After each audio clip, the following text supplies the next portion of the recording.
Corps of Engineers looking to purchase land on Beaver Lake that wasn't purchased when the lake was first built decades ago. 5 News reporter Catherine Gilker shows us why the land is needed and what options there are for property owners. The Army Corps of Engineers say the land acquisition study impacts about 500 landowners around Beaver Lake, all who have been notified. On average, the Corps wants to purchase 1/4 of an acre from each. The Corps of Engineers should have bought that land in the first place, but we didn't have the same technology as we do now back in the 50s. And so what we're doing is trying to go back now and right the wrong. So they've had land that we've been putting water on for almost 70 years now. The Corps presented 2 options during its first public scoping workshop earlier this year. Take no action or purchase the land needed regardless of whether the landowner was willing to sell.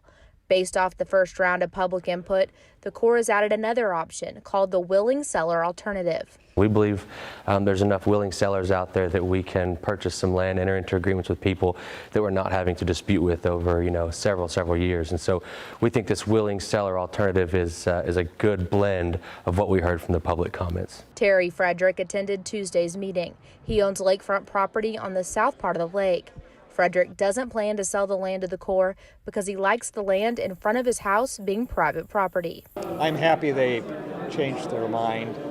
I know I talked to Senator Bozeman, called his office a couple times, other people did too, and like I say, their heavy-handed approach got a lot of opposition. Townsend says the Corps of Engineers is looking to buy the land now because funding is available. We've all enjoyed Beaver Lake for the past 70 years. We'd like to enjoy it for another 50 to 70 years.